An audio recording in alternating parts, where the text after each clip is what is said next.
What is life? Life is a series of choices.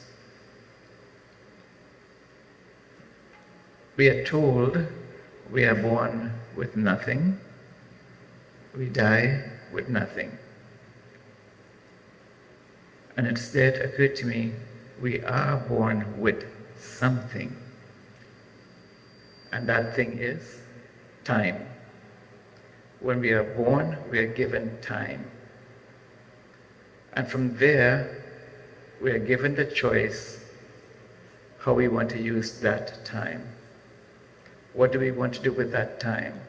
And that is what life is, what we want to do with that time. Problem is, I don't think anyone, any religion, or any science knows what time is. We don't know what time is. Where does it originate? Where does it end? What is time? We can tell the effects of time. We can measure the passing of time. We can measure the effects of time. But what is time? We don't know. Science has no answer for that. And time seems to be, if we think about it, outside of our universe, because the whole universe runs on time. If it is within the universe, then there must be a way to control it. Like our ACs here within, we have remotes, we can control them. Time we can't. The universe came into existence, it will go out of existence. If we could slow down time or speed up time, we can't do any of that. From the time we are born, we are given choices. And maybe in another day, because the process of birth is pretty detailed. When does the Atma enter the body? How does it enter? How does it get trapped? And when it leaves? That's in itself a whole different lecture. But for now, let's focus on choices. Everything we do is a choice. When we are babies, when our stomach says it's time to eat, we cry. We choose to cry to communicate to mother. At that time, our mother will choose to let the baby cry, or I have tend to the baby, feed the baby, change the baby, whatever we have to do with the child. And the mother chooses to ignore her needs, her body, her life for that of the child. Because if something is going to happen, what is that happens? First the mother says, I will protect my child. When I had gotten in an accident, I think Samisha was a year old or a year and a half old. Her mummy was sitting in the back seat with her, and I saw the guy not stopping from behind. I said, we're going to get in an accident, he's going to hit me. Before I could even tell her mother to do anything, first thing she did was grab Samisha, held on to her, and doubled over on her. I don't want anything to happen to my child. She chose that over her safety. She didn't care about her seatbelt or anything. Off it went. I have to get my child. I have to save my child. It's a choice she made. So we all have choices. As children, we make those choices. When we become teenagers, we make our choices. As we grow older, we make choices. We're always making a choice. And just recently in Orlando, when I was coming back from Tampa, because Samisha and Pragati go to school, then I bring them home on the weekends. Their daddy was with them, and Samisha asked, was it Samisha or Pragati? I don't know which one asked her, Daddy, what is destiny? And she said, destiny is the result of the choices that you make. And I said, wow, that is so profound. It is the result of the choices that you make. So we're always choosing. We live in our father's house or mother's house, as the case may be, because We choose to live there because our need of food, of shelter needs to be met. Our need of spending money needs to be met. Because if we don't, we'd have to get a job. And then when we get a job, the hardest thing on earth to spend is your own money. You don't have a problem spending your father's money. Oh, that's my father's money. Yeah, we'll get more. But when it's your own earnings, wait a second. You want $2 for that? I think it's worth $1. And you will start bargaining. But that's the choice we make, to live in our parents' house. And then I've heard people say, it's my life. I want to live my life the way I'm tired of living life the way I'm living it. I want to live it my way.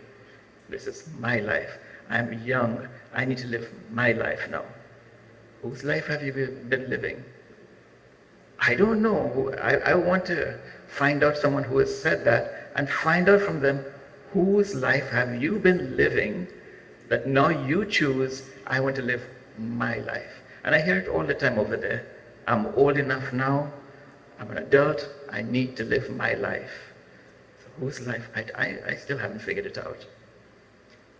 We are making choices. My choice is not to be here. My choice is not to lecture. My choice is to listen to my parents. Their choice is to put me here to speak, so I have to speak, because it's their choice. But my choice is to listen to them. But we make choices, and as we go along, we make the wrong choices, the right choices. And that is where the guru comes in important, because sometimes the choice we make may not be the right choice. And the wrong choice will lead to wrong results. Because you do the wrong karma, you will get the wrong fruit. Do the right karma, you get the right fruit. So for example, we cannot be choosy about what the guru says. If you choose a guru, you have to listen absolutely to him or her, as the case may be. Because you might say, I want to live in Balandra. Or should I live in Port of Spain? Guruji, where should I live? And Guruji says, I think you would do better in Chaguanas. Nah, I don't like that.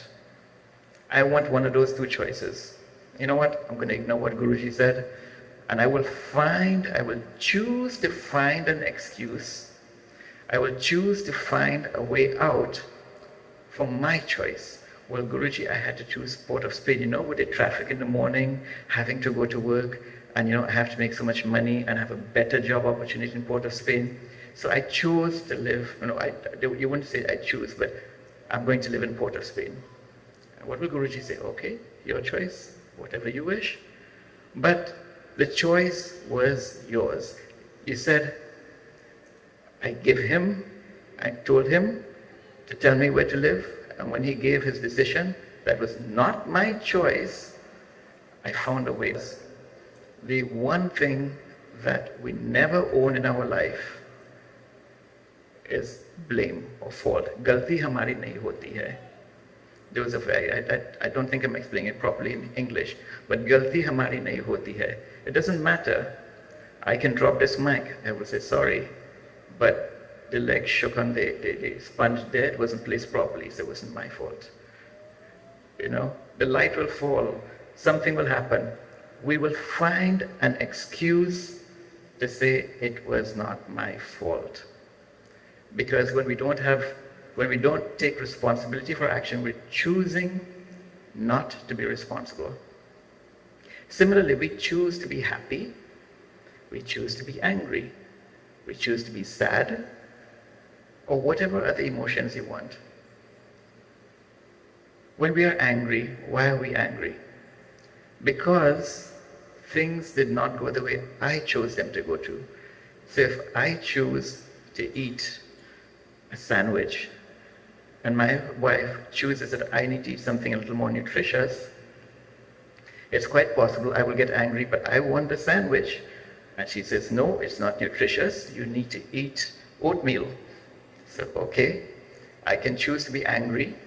She's gone about, finished, gave me the oatmeal. She's gone, enjoying her life. And I could sit there, oh, I have to eat oatmeal, I have to eat oatmeal and eat it. I will eat it because I have nothing else to eat. But I am the one that will be suffering. Because in Hindi, we say what? When you get angry, well, I mean, not the Hindi, but when we get angry, they say you burn your blood. When you are angry, the person or thing that made you angry, do they look back and see that you're angry? Do they care that you're angry? Do they even bother with you when you're angry?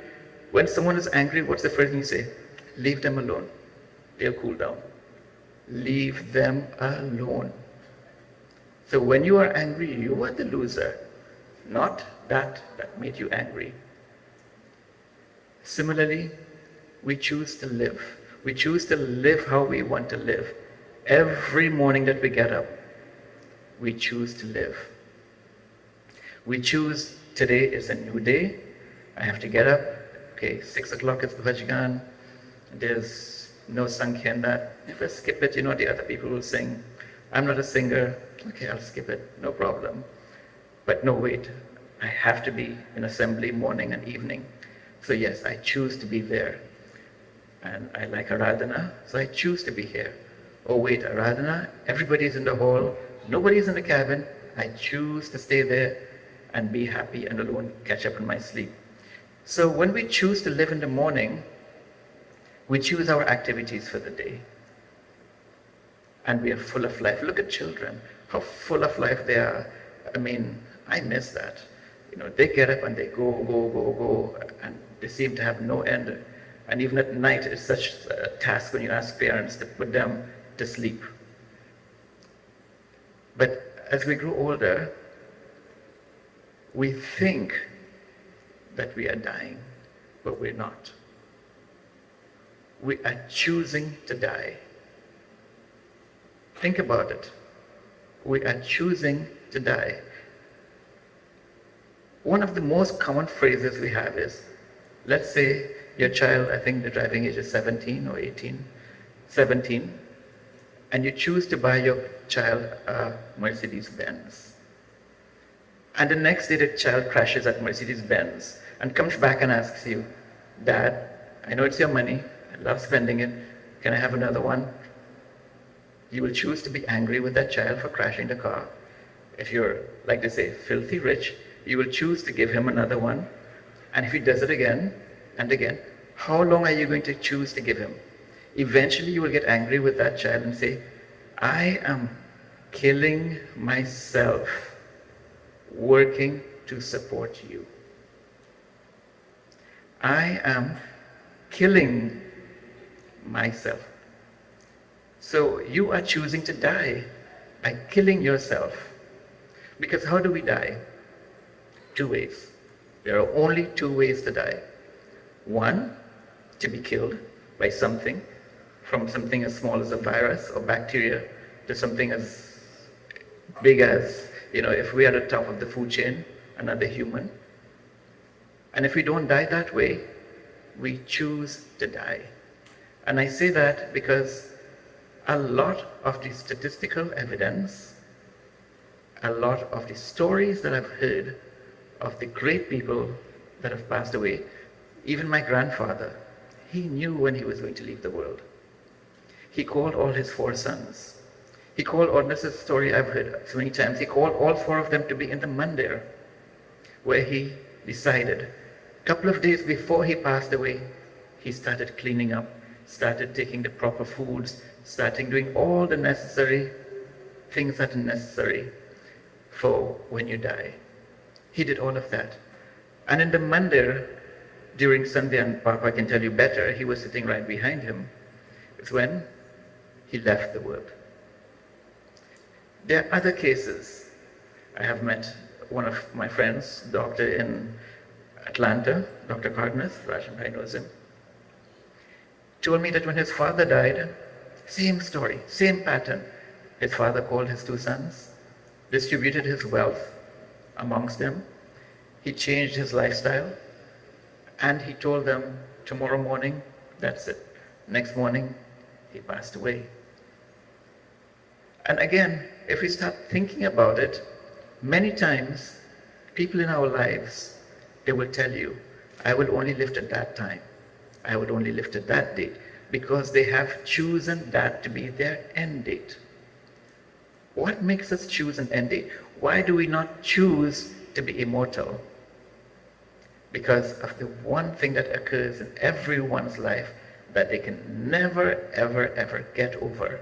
And that one thing is grief. The passing of a loved one gives us such immense grief that we normally say, part of us died today. And grief, we never get over it. I do care what the Bhagavad Gita says, I do care what our books say, and I do understand what they say, but that emotion of grief does not go away. Time teaches us to cope with it. Time teaches us, okay, it's there, but you still have to choose to carry on your daily activities. And many times we will transfer our attachment to someone or something else. But the day that grief occurs, and those of you that have experienced it know that many times you will think of that person and say, I don't feel to carry on anymore. If only they were here. If only. So that grief triggers, I would like to think, and it may not be necessarily so, but I tend to think that that grief triggers the start of the dying process. Because when someone close to you dies, you think, this is what life is about. I have to die too. That's the day you accept death, because you are seeing it face to face.